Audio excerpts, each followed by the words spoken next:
All right, everybody, we are back with another new episode of Unhidden Podcast. And today, Lorena and I are going to be talking about autism in the workplace. And we're going to start by talking about it kind of generally, and then we're going to share some of our experiences as some folks that are in the workplace, but were diagnosed, obviously late diagnosed, as you should know about us by now. So, Lorena, you've got some interesting stats that you pulled up about employment for autistic folks. Why don't we just start there? Tell me what you found. Right. Hello, everyone. So I think for this one, I find myself to be a person. Naturally, I'm in operations, right? So the data piece is always a really nice segue for me to start telling personal stories. And so when we decided this was going to be the next episode, I was like, okay, let me take a peek into what's going on, at least in the US, right? And so since this is autism at the workplace, the first thing that I found from Chapman University was, it was very interesting to me that when we see disability groups, autism is actually the one that has higher rates of unemployment. Just on the US, it's around 85%. And so then I went into a really deep hole on what is the cost of supporting autistic individuals. Whoa. Hold on. I love me some data. 85% unemployment for folks diagnosed with autism? And this is, again, like we need to take this data with a pinch of salt, because then you would need to start thinking about the ones, for example, like us that maybe are employed because we didn't know and we made it somehow. So this is 85% of the people, I think, young adults that have said openly, yes, I have autism. So that's something to take into account. That's still a massive number. That is a lot larger than I would have anticipated. We didn't share these stats before this recording. So I'm hearing this for the first time, and I am shocked by that number. Yep. And so then you start thinking about they need to make a life, right? They need to be active in society in order to be autosufficient. And if they can't find a job and they are unemployed, then therefore they become a cost for government. And so that's how I kind of tie it. And apparently the lifetime of an individual with autism is expected to cost around $2 million through the lifetime. And then just in the US, it's projected to the cost of supporting all autistic individuals in the US for, again, the ones that have been diagnosed early in their lives is projected to reach $1 trillion by this year. Wow. So, that's a lot. Let's start kind of opening kind of that can there, because when you ask me, when I see these stats, I also have to go to kind of the why, right? Because if I see a little deeper and behind the curtains, in reality, and for my case, and this is what we're going to discuss later in the episode, neurodiversity, it's actually a competitive advantage, right?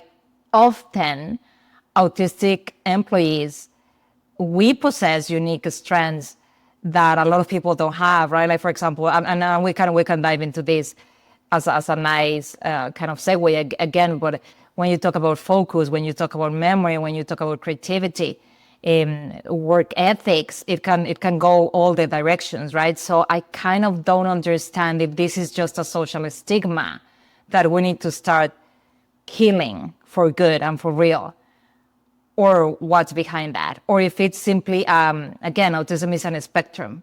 And I'm not saying that every single person in the autism rainbow, let's call it, is fully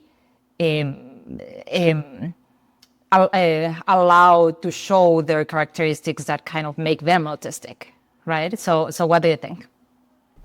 Well, there's a couple of things that I think about when I think about seeing that high of an unemployment rate. Is number one, most people in this world, they want to do some work, make some money, take care of themselves, have some independence and autonomy in life. And if you have an 85% unemployment rate for folks with autism, that means that holistically, the autistic community has far less independence and autonomy than anybody else, right? Or I mean, I'm not trying to compare, I don't want to get into like disability comparisons here and be like, oh, well, we have it worse than you do. Like none of that. But like that's so many folks that don't have a level of independence and autonomy that they should. And they don't, I mean, there's a very American perspective on work that, we live to work and our work is our identity. And I don't mean to take that particular approach, but I know a lot of people find meaning in life and purpose in life and fulfillment in life from contributing to society in a meaningful way, usually through some sort of work that you're doing. And that just tells me that there's, again, a large number of folks in this community that are probably not living as fulfilling a life as they could or should be because they're not working and they're not getting these opportunities. And that's part of, I mean, it makes me sad to think that and hear that. Mm-hmm. Definitely. I think it's a scenario where we as leaders, as companies, as organizations need to pay extra attention to. And I don't want to go political on this episode, but like with everything that is going on with the EI programs getting cut, of course, my people are the ones that I'm going after, right? And I feel for the most. And same as you, when I saw these statistics, my first thought was this can't be. There must be something that they are not, because again, autism is a relatively new condition where there's no fresher data, at least on adults. So, and when you get the stats of workplace, generally when you are active in the workplace is what, like in Mexico, probably like it's what, like 19, 20? So when you see that delta of, well, maybe it's that there's something to do with the age group or something around those lines. I don't know. I didn't go that deep, but I wanted to at least open the door for a discussion that I haven't at least heard in my life ever. And so let's open it. Like, tell me what changed for you in the workplace, if something changed, or if nothing changed, that's totally fine. But I think I want to hear your story of someone that has lived through it. Yeah, and I'm going to ask you the same question when I'm done. So be ready to answer on your own. But, I think when I hear this stat, the thing that I immediately think of is I think of some of the struggles that I've found in my career. And, a lot of, I've spent periods of my adult life. I started working when I was 16. That's when I started working part-time jobs. I started working full-time at the age of 21. But I worked part-time jobs all the way up until I was 21. And I always, at every job I've had in my career, up until a very, late stage in my career, I was always this close to being fired for performance. Yeah. And I think a lot of that, when I look back on that through the lens of having my diagnosis, I look back on that and I see a lot of challenges that I experienced that are primarily caused by communication styles and communication differences between neurotypical folks and neurodivergent folks. Like, one thing that I find in myself, in the way that autism presents in me, I struggle to understand communication that isn't direct and to the point. If there's any hidden meaning in something somebody says, I don't get it. It goes over my head. So when I've had managers and bosses that didn't communicate direct and literally tell me exactly what you need me to do, because I'm also, again, my version of autism presents as being very literal. If you tell me to do X, I'm going to do X exactly the way you told me to do it. And so if I get told to do X, but then in reality, my manager wanted me to do X plus Y, but they assumed that Y would be assumed by me, I'm going to miss Y 100% of the time.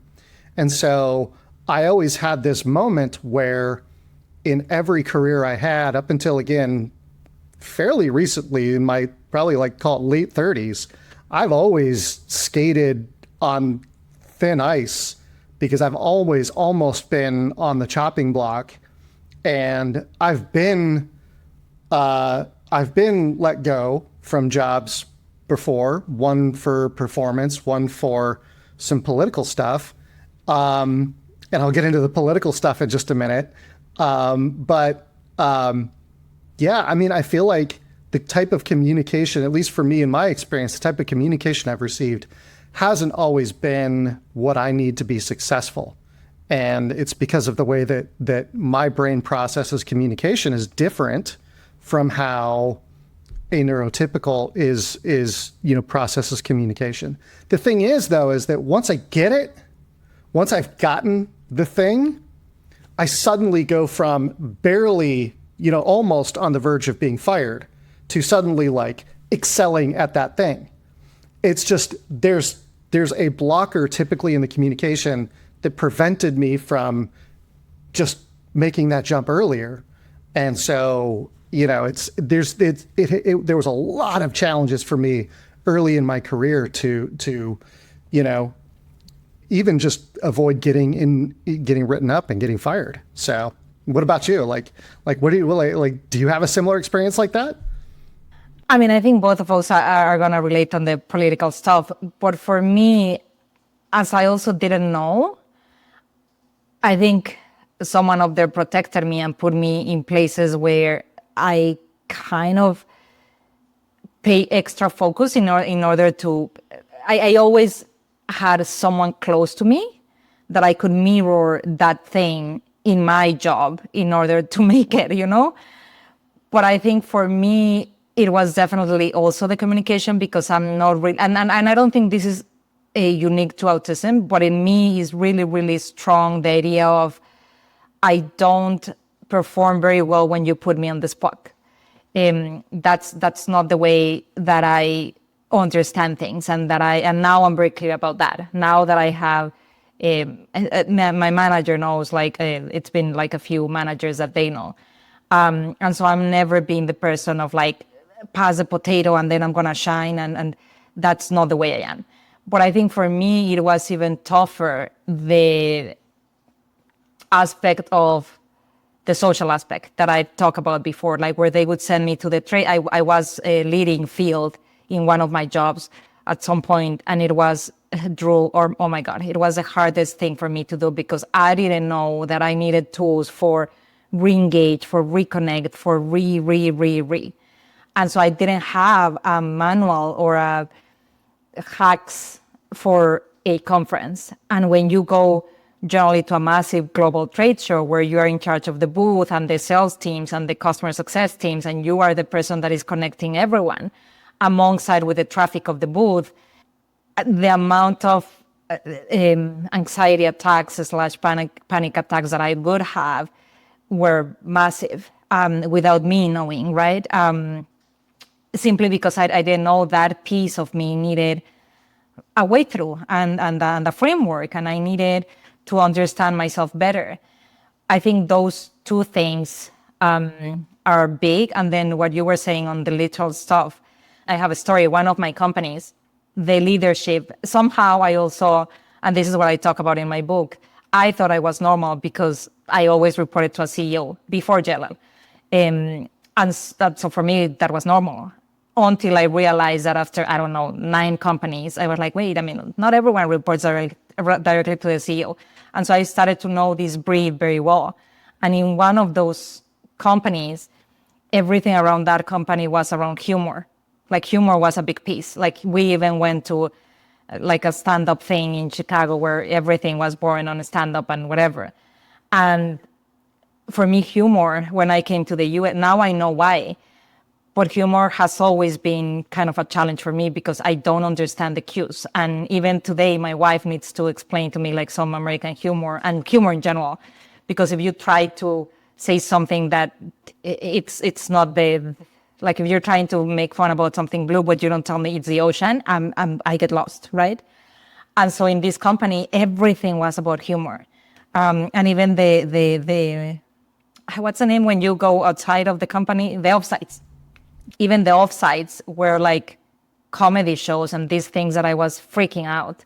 And I couldn't say anything because I didn't want to be the person that I'm not the fun one. I wanted to belong because at the end I was part of leadership because of what I'm telling you. Like I always reported, I was either the VP of marketing or the head of marketing or the first marketer or the something marketing that would run the entire department. And so you don't want to be that person. And the amount of, I think once I actually cried because I was like, how this level of energy for me to fake a laugh, a smile, I can kind of do it. Even though people tell me that with my face, you can tell. But a laugh, it was so hard, Drew, like so hard. And seeing that everyone in your surroundings is laughing so hard and you just don't get it, you start feeling that you're inferior and that you're kind of stupid. So I think those three things were kind of the major for me. And now, I guess, what's your life now that you know and that you kind of have your own frameworks? Well, and I think that I want to get back to the political piece a little bit too, but I'll answer your question first. But now I'm in a very different situation now, obviously, because I no longer work for somebody else. I work for myself. I started my own business. And I've hired people. And now that I have, so one of the things that I've always tried to do is when I first started in a position of leadership where I was managing people, I always tried to be the manager that I wish I had. So a lot of times I end up over explaining things. I end up giving, a little bit too much information and sometimes overload my team with a little bit too much information. I do constant check-ins with my team. I have a thing that I just started doing on my own several years ago where every month I have what I call a reverse one-on-one, where it is a session where every member of my team meets with me and gives me feedback about how I'm doing as a manager for them personally. And it allows me to, if I have somebody that has different needs from another person, it allows me the forum to learn what those needs are so that I can try to deliver those needs to the best of my ability. And I think that that's something that I wish I had, because there were so many times where if I had a venue to provide feedback to my manager about, hey, I need this, I need that, I need this, I need that, I would have done so much better. My work product would have been better. My happiness would have been better. My satisfaction at work would have been better. I would have just been a generally better employee. But I never had that. And so I'm trying to be the manager I wish I had at that time. And I'll give you a great example. And this is not something that's tied to autism, because this team member, I'm fairly confident she's not autistic. She's never told me she is. I'm not going to diagnose anybody, but I have zero indication that she is. But early on when we were working together, we were on a customer call together, and she was running the call and I was there in a support role for her. And the customer asked a question that she kind of stumbled on and didn't really know the answer to. Okay. And so I jumped onto our Slack instant messaging tool and literally just slacked her the answer to the question. Like, hey, here's the answer. Just go say this now. And it actually made things worse because it divided her attention between what she was trying to do with the customer and what's going on over here from me in the Slack instant messaging tool. And it caused her to go further off the rails, to the point that I had to jump in and kind of like bring the call back to where it needed to be. Totally not her fault. It was my fault for derailing her. Yeah. So, but I didn't know that that would be how she would react. So when we had our next reverse one-on-one, I got to the section where I was like, okay, what's something I should stop doing? What am I doing now that I should stop doing? And she was like, hey, do you remember that call that we were on where I got stuck and stumbled and you sent me the Slack message? Don't ever do that again. That made things really, really bad. It actually made things worse because I got distracted and I didn't know where to put my attention. So like next time that happens, like don't Slack me anything. Like either jump in or we'll take it offline and get back to the client with that answer. But like, don't Slack me again. And I'm like, okay, like that is one of those things that like, if you don't have that ability to communicate with your manager, like that's something that would eventually turn into like a resentful thing. Okay. She would eventually resent me for doing that. But we had this ability, this forum that I created, because I'm trying to be the manager I wish I had, that she could give me that feedback and tell me not to do that again because it makes things worse. And so now I've never done it since. And we've worked together for years now, and I've never done it since because I know that that's something that's just not going to work. I love that. But I think you created this space for her to tell you, you know what, Drew, that didn't land well. Like, please don't do it again. I don't think I had that safe environment until probably out of, I've had like 16 managers, 17 maybe. Out of those, 3. That's it. Other than that, it's a very kind of polite. I'm gonna call it polite because I can't find the word that I'm trying to say. But it's a very controlled, very red tape, very environment. And I think I love what you're saying on I'm trying to become that person that I thought I needed younger, because I think for me I'm not trying to be the manager that I wish I had. I'm trying to be the manager that my team asks me to be.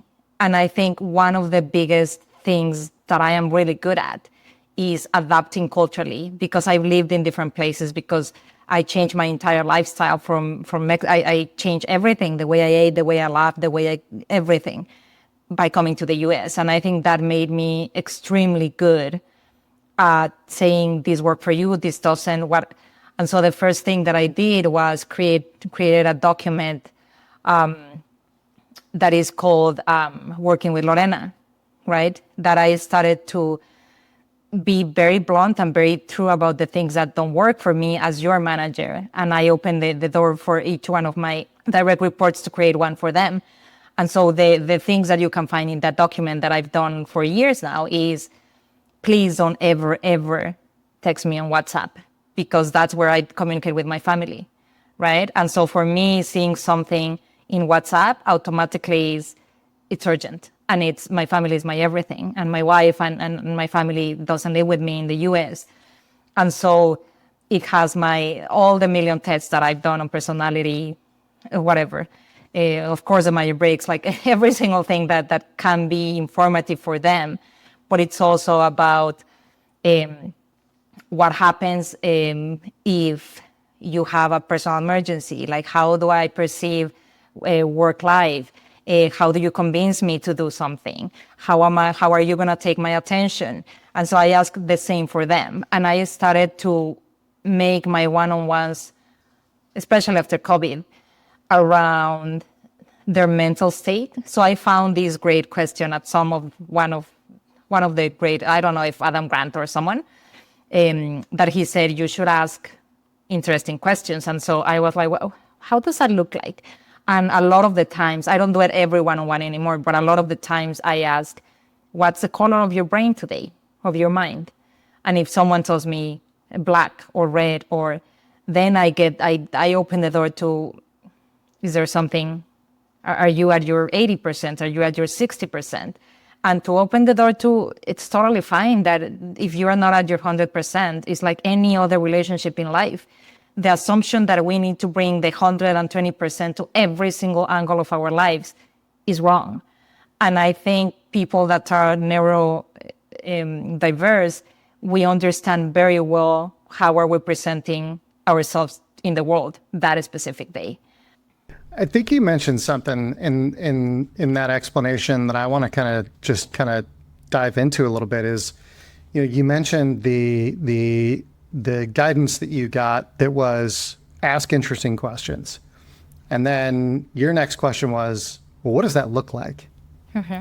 And I think that that's something that would really, really benefit the folks that have autism that are in the workplace, but maybe struggling. Yeah. Is if their leadership would tell them, and you phrase it as, what does that look like? I'm going to rephrase it very slightly, which is, what does good look like? Okay. Because if you tell somebody what good looks like, and not only tell them, but show them, give them example of what good looks like, mm-hmm. most people will get it, including autistic folks, because autistic folks are very good at mirroring, right? We mirror a lot.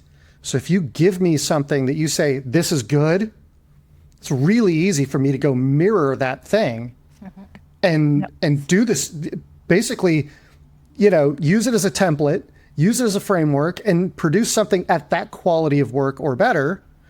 And I think that that's so much of that is missing in the way that people work with, their teams and the people that work for them. And just a commitment to showing people what good looks like, I think would help autistic folks in the workplace so much more, because I think that that's one of the things we miss, because so many autistic folks are literal. So many autistic folks are direct. Not everybody. It's a spectrum. I'm aware of that. But so many of us are, that we need that example to say, this is what good looks like. Yeah. I totally agree. Like if you give me something that I can fully see and that I can fully, and it's not about replicating every single thing. Like, of course, you need to bring creativity and you need to bring like your own input and your own flavors to life in general, but of course to the workplace. But I think allowing for that neuroplasticity to happen, it's very important. And that comes with another thing that I do today, especially around the AI era, block time. I check, it depends on the team member and like what is their work, right? Like if it's my data analyst, maybe that's different. But generally, I ask my teammates, can you please block time to think? And that can mean many things. Like if you think by going on a run, then I don't care if you're running outside at 2 p.m. I really don't care. Allow that moment for people to understand their brains and what are they going to bring to work on a weekly basis. It doesn't have to, because when we talk about productivity, and I think Cal Newport is one of the best out there that talks about productivity, I think we've got it wrong. But when it comes to autism specifically, like the way it has presented to me is I always, and also the nature of how I came to the US, it always presented to me that you need to show value at the 3 months mark, because otherwise, one, you're back home, like your life in the US is done. Like you don't have enough time to figure it out. It was always in the hyper growth companies. It was always in the hyper stressed places. And the way I think my autism helped was that hyper focus that you just mentioned, right? Like once I saw it and once I understood it, it was like, I got it. Give me 1 month. And I understood also I measure everything. I count everything. I measure everything. I knew, I think a lot of people, and these are kind of the new conversations that I'm having with my group of friends. How does it look like for you to give your 100% to a company? Would you be okay in that company giving your 80%, your 70%?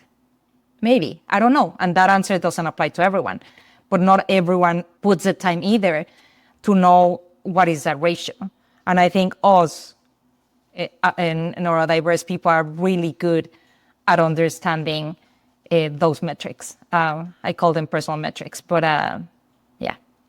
Yeah, I wanna jump over to the political side because I think there's a lot to talk about here. So, what has your experience been with the politics of the workplace? When you say politics, I automatically think the way we should behave in a environment. But what I guess, like I'll send it back to you. Like when you think politics, what exactly are you asking me? Like relationships or what is it? Yeah, I'm thinking, I'm defining politics here as the interpersonal relationships and like the power struggles that happen within an organization.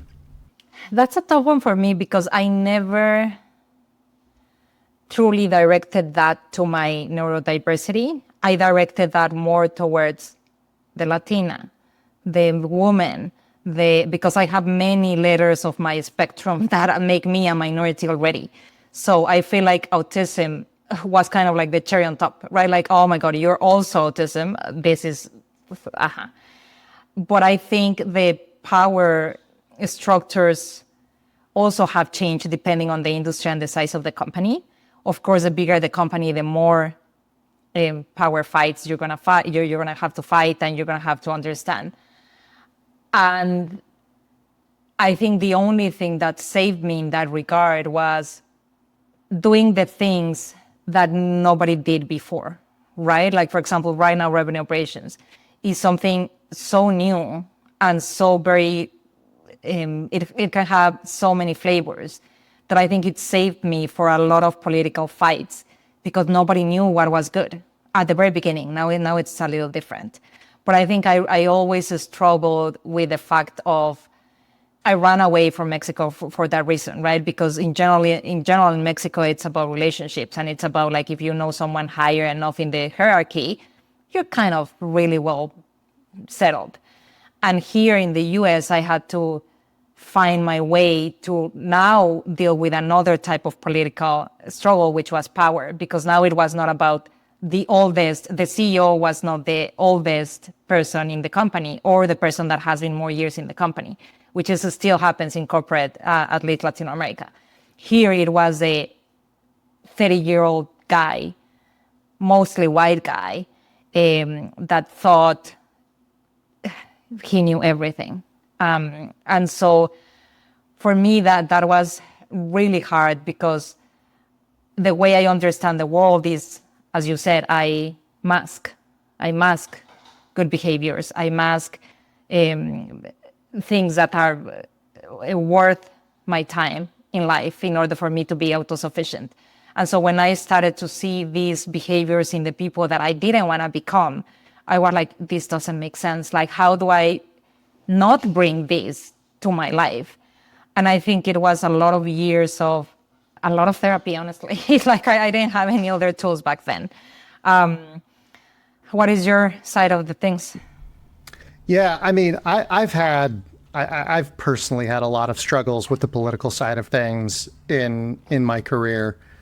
You know, I started my career doing sales for a Fortune 500 company, and we had 1,000 sales reps at this company. It was basically call the phone book, right?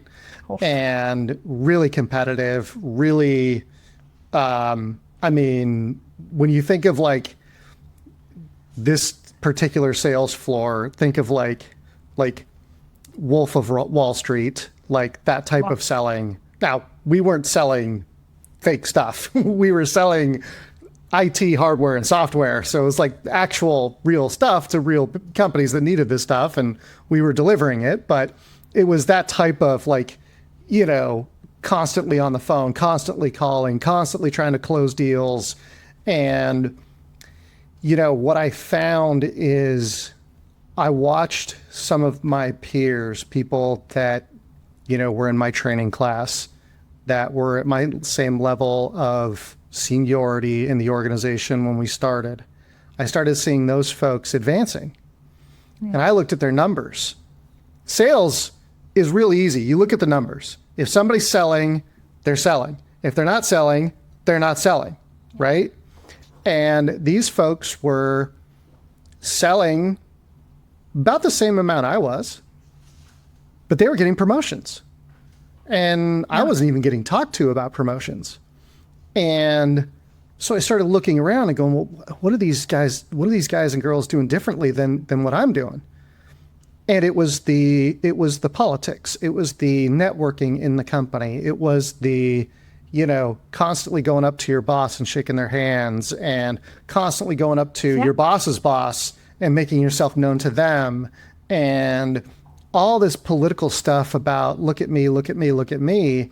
And my idea of how to get ahead in work was put your head down, get your shit done, do fantastic work, you will get promoted, you will get ahead. And that's not what I'm seeing. I'm seeing the people that have connections and relationships are the ones that are getting ahead. And those of us that are putting our heads down and just doing the work are just doing the work. We're not getting ahead. And this happened to me at multiple stops. And it was really frustrating because I didn't know that this is a way that a lot of people get ahead in the workplace, is by ingratiating themselves to the powers that be, so that when a promotion opportunity comes up, it's not your performance that drives what gets the promotion, it's your visibility. And that to me was just like mind blowing. I was like, what in the world? How did and it ultimately ended up in me losing a job entirely because of politics. It wasn't that I wasn't performing. It wasn't that I wasn't selling. It wasn't that I wasn't doing my job. It was somebody in another department wasn't doing their job, and they needed to move into a different department. And because I wasn't politically connected in the organization, they took my spot and I was let go. And I'm like, so I've had a lot of struggles with that. And I think that when we get into this conversation about politics, I think that this gets into something that I think is probably a big driver of why we see such a high unemployment rate with autistic folks. Is nowadays, the job market is a nightmare for everybody right now. Everybody, neurotypicals and neurodiverse. Who are the people that are getting jobs? The people with connections, the people with relationships, the people that really network their asses off. And for a lot of autistic folks, that is either extremely difficult or impossible. And I think that's something that, and I think that there's no solution to this from the side of the job market, because none of us can change the way people are hired, because it's millions of companies that are doing the hiring and millions of decision makers that are doing the hiring and reviewing the applications. And there's nothing we can do about that. The only thing that we can do is potentially give, our listeners some tips on how to navigate that a little bit better and how to increase your odds, which I want to get to. But when you hear my comments about politics and my experience, what are your thoughts? How do you react to that? I think I'm with you on politics again. Not only on the workplace, I think I struggle. I've gotten better through the years, because again, the family that I come from, and that I think helped me in the youngest years, where my sister was the one, and until today, it's you have to smile to the manager to get the nice table in the ear. She's that person, and that automatically gets those things. And for me, it's why? I until today, at my age, I'm why do I have to smile to the, if I don't feel it? I'm very literal in that sense as well.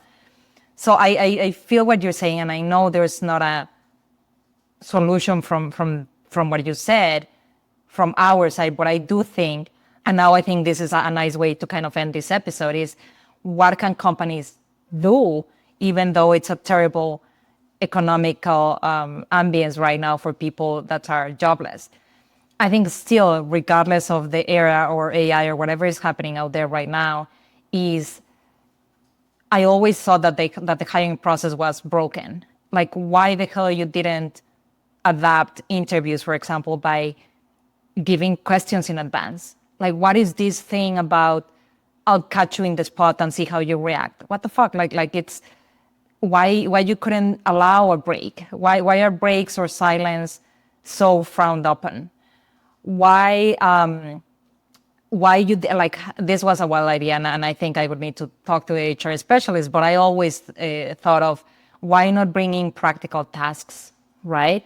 Or why not changing the entire interviewing thing forever and then pay me for 3 weeks and I'll do the work, right? Like let me get in 3 weeks and see. I mean, I don't know how scalable that is, of course, but right now, where the screening is mainly taken by AI and artificial intelligence, I think we need to go back to how individuals can perform on the things that AI can't replace. I think training not only for current employees, but for especially the people that are on the front lines, like HR, on how to be more empathetic, same thing that I always talk about in the airports. Why the hell nobody has trained in the airport to see hidden disabilities? They expect you to come in a wheelchair. It's the same at the workplace, right? At the end, autism is part of a group of people that need an adaptation at work. And everything can be done from a small effort all the way to really big initiatives that I know are not doable in a year or a shorter time or place. But why we haven't adjusted accommodations as needs have evolved, right? Like extra sensibilities, why we haven't covered some rooms for block them from the noise. These things, I still think that there's a long way for us to go. And I think I just wanted to kind of leave the audience with a little bit of my thinking around this topic. And there's a lot more to be done. So anyways, I know I derailed a little bit on what can be done, but I think I also answered your question on the entire politics situation.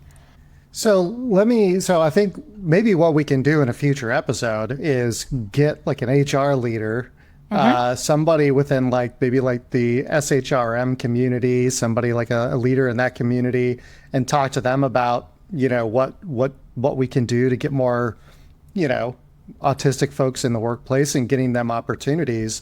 But before we close out the podcast, if you could give 2 pieces of advice to somebody that is on the spectrum, that wants to work, that wants to, have some additional independence and autonomy in their life by bringing home a paycheck, what 2 pieces of advice would you give to somebody in that situation? I think number 1, understand where is the itchiness in your own autistic flavor, let's call it, right? For me, I knew it was speech at the very early of my career. I needed to work on that. I had a stutter. I fixed it. And right now, it's only in really, really extreme situations where it comes back. But I had to catch it. And what I did was I asked friends back then, because I couldn't get that feedback from anywhere in the workplace because I was not employed. So I went to my personal safe places to see what are the things that you notice that I didn't know it was autism. I just said, tell me, why am I weird? Right? And so very few people told me I noticed you do this and do this. And so I started to at least get the 3 things that I knew people generally, and it's probably it can bleed into a sad advice on now you have to adapt to society. But at this point, today, I think we do have to, because the world hasn't adapted to us, and that is a very sad reality. And so I started to do those things. That would be my first advice. And then the second, find them. And the second one goes directly tied to the first one. Don't be shy on asking for help. I've said this repeatedly times. For me, it was so hard because I come from a family where they taught me, you work on your shit and you get out of the dark place by yourself. And the amount of times that I have asked for help and I received a yes, it's been amazing. I've received a lot of no's, and even without asking. Of course, we can talk about that in another episode, but like the amount, you would be surprised the amount of times that people actually say yes. And so I would say, try it. What would you tell them? So the first thing that I would say is, and this is going to be the most difficult process, which is kind of related to what you just talked about, is we all know people. Yeah. Even to a certain extent, like we all know people. Yeah. Ask those folks for help. How can I'm interested in getting into the workplace. What openings do you have at where you work? Can you put in a good word for me? Ask for, hey, what do you think I would be good at? If you're unsure of what you want to do for your career, ask them, what do you think I would be good at?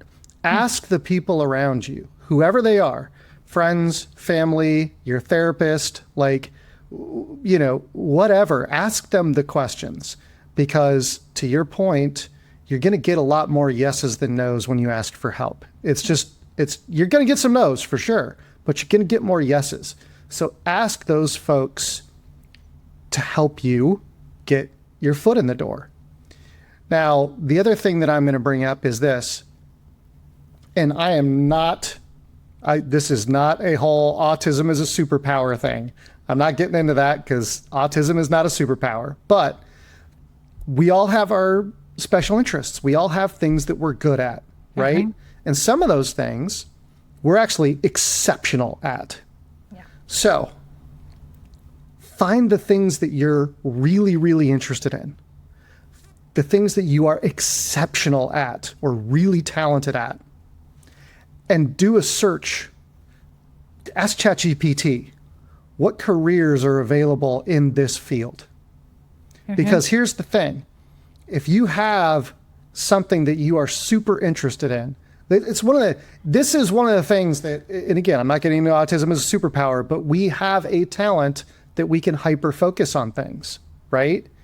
And you may be able to turn that into a competitive advantage if you can understand the careers that are available to you that align with the things that you're good at, and you dive into those things. You can show somebody, hey, look how good I am at this thing. This is why you want to hire me, because I can do this better than everybody else in the world, or better than 99% of the other people in the world. Yeah. This is my thing. And I want to build my career around this thing because I'm so damn good at it and so interested in it. And what you'll find is when your career aligns with things that you're interested in, you will generally excel in your career.